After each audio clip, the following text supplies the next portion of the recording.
중국인들의 손재주는 참 대단합니다. 무에서 유를 창조하기도 하며 쓰레기를 이용해 진짜 음식처럼 만들어내기도 합니다. 손재주뿐이 아닙니다. 그런 것들을 생각해내는 그들의 머리도 대단합니다. 종류도 다양하고 만들어내는 방법 또한 입도 못 담을 정도로 기상천외합니다. 중국인들이 만들어낸 음식 같은 음식 아닌 음식의 충격적인 실체 몇 가지를 보겠습니다. 중국에서는 국수를 조리하기 전에 면을 살짝 태워보고 먹는 습관이 생겼는데요. 그 이유는 바로 플라스틱 국수면이 유통되었기 때문입니다. 플라스틱에 합성 수지를 섞어 탱글탱글한 면발로 위장해 판매를 한 것입니다. 일반 국수보다 20분의 1이나 싼 가격에 많은 상인들이 이 국수를 써 피해자가 어마어마했습니다. 플라스틱으로 만들어졌다는 것도 한 소비자가 실수로 국수를 태웠다가 막기 힘든 화학약품 냄새가 나서 처음으로 알려졌다고 합니다. 이 국수를 먹으면 플라스틱을 그대로 먹는 것이기 때문에 위장에 소화가 되지 않은 채로 쌓여 위절제술을 받는 환자도 나왔습니다. 또 다른 음식은 나무젓가락 버섯입니다. 우선 나무젓가락을 표백한 후 과산화수소에 녹여 흐물흐물하게 만들어 식감과 색을 버섯처럼 만드는 것입니다. 이 가짜 버섯의 재료인 나무젓가락에 과산화수소가 다량으로 흡수돼 간에 치명적인 해를 끼칩니다. 먹으면서도 버섯이라고 생각할 수밖에 없을 만큼 똑같이 만들어졌습니다. 또 유명한 계란도 있습니다.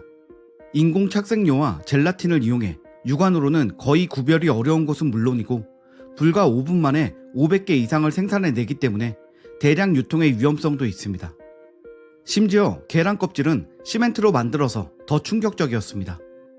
이 가짜 계란을 섭취할 경우 기억장애를 유발할 수 있습니다.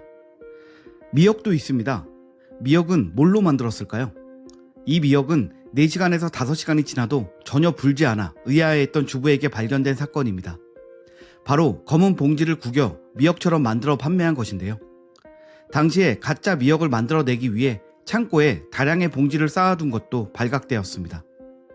또 중국과 뗄래야 뗄 수 없는 대표적인 음식인 만두가 있습니다. 워낙 수요가 많은 만큼 만두로 인한 사건은 종종 일어나곤 합니다.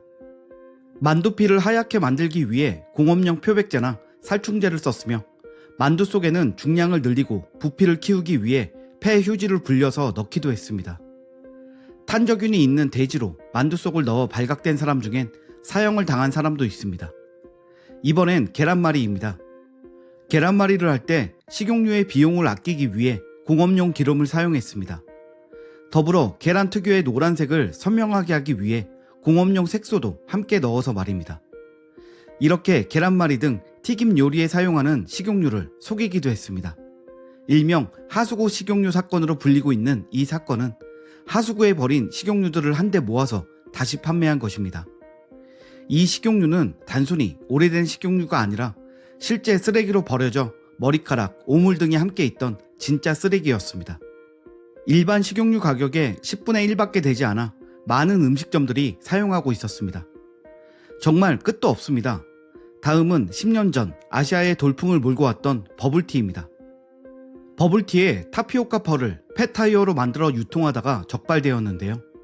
실제 쓰다가 터지고 찢어져 버린 폐타이어를 사용했으며 이것을 섭취할 경우 전혀 위장에서 소화를 시킬 수 없으며 쉽게 배출도 되지 않기 때문에 위절제 수술을 해야 합니다. 중국인들이 음식을 속여 파는 행태에 피해를 보는 사람은 남녀노소를 가리지 않았습니다. 아이가 먹는 분유 역시 가짜로 만들 수 있는 음식의 대상이었습니다. 아기에게 좋은 분유를 먹이고 싶은 부모의 마음은 어느 나라나 똑같을 텐데요. 가짜 분유를 만든 이들은 이런 부모의 심리를 이용해 멜라민 분유를 만들었습니다. 멜라민을 넣을 경우 일시적으로 단백질의 농도가 높게 측정되기 때문에 고급 분유로 탈바꿈하여 판매할 수 있었습니다. 멜라민은 가장 유명한 발암물질로 이런 것들을 아기가 먹는 분유에 넣었다는 것 자체로 용서받기 힘든 큰 흉악범죄인 만큼 당시 관련자들은 사형을 당했습니다. 또한 물에 녹는 오징어를 만들어내기도 했습니다. 오징어를 끓이다 5분 30초 정도 지나면 오징어는 사라지고 뿌연 물만 남는 진짜 마술 같은 일이 생깁니다. 중국의 농업대 식품과학기술부의 교수는 반드시 가짜 오징어라고 단정 지을 필요는 없다. 오징어를 반복적으로 해동과 냉동을 거듭하는 바람에 세포가 파괴돼 세포 내 수분이 유출됐을 가능성이 있다면서 이는 해삼 등 다른 해양 생물에서도 나타나는 현상이라고 말했습니다. 이 말에 우리나라 네티즌들은 해동과 냉동이 반복되면 녹아서 사라진다고요? 한 수천 번 반복하면 사라지긴 하겠네요. 참 중국다운 논리다. 해물탕에 오징어 넣고 먹으면서 계속 끓이면 10분도 넘게 끓는데 왜 녹냐? 녹으려면 위장 속에서 녹아야지. 가짜 오징어보다 해명이 더 웃기는데? 라는 이해할 수 없다는 의견들을 남겼습니다. 이 밖에도 종이로 만든 무, 플라스틱 쌀, 시멘트 호두 등 경악을 금치 못하는 음식들이 많이 존재합니다. 음식에 장난을 치면 안 된다는 말을 많이 합니다. 하지만 잘못 먹으면 죽을 수도 있는 음식을 만드는 것은 장난도 아니고 흉악한 범죄라고 볼 수 있습니다. 중국인들은 음식을 가짜로 만드는 것 말고도 비위생적인 것으로도 유명합니다. 얼마 전 2021년 3월 충격적인 영상 하나가 올라왔고 우리나라 사람들은 경악했습니다.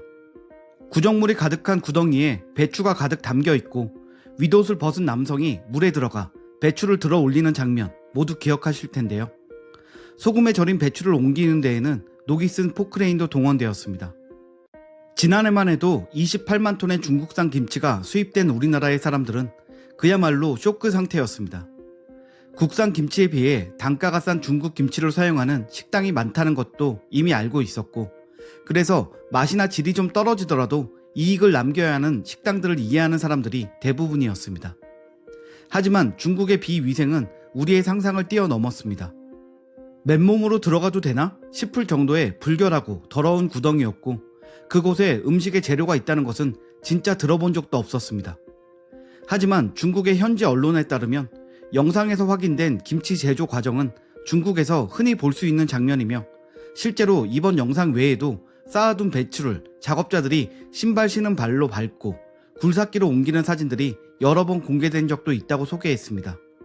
이후로도 말린 고추에 수백 마리의 쥐가 돌아다니는 영상, 김치 양념을 맨발로 버무리는 사진 등 한국인을 정신적으로 버티기 힘들게 만드는 중국의 이런 모습은 계속해서 나오고 있습니다. 이런 상황에 우리나라의 김치 공장 영상이 올라왔습니다. 푸드 스토리라는 유튜브 채널에 올라온 김치 공장의 영상을 보면 중국 영상을 보고 받은 충격을 잊게 해주고 마음의 안정을 줍니다. 김치를 담그는 데 들어가는 모든 재료는 청결하고 깨끗합니다.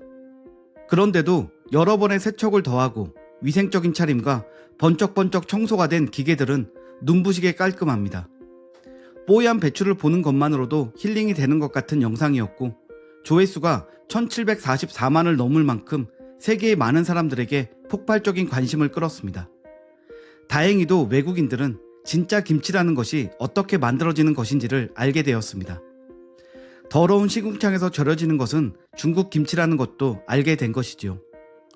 영상을 보면 많은 것이 자동화되어 있지만 그래도 양념을 골고루 버무리고 배추 속을 넣는 것은 일일이 사람 손을 거쳐야 하는 일입니다.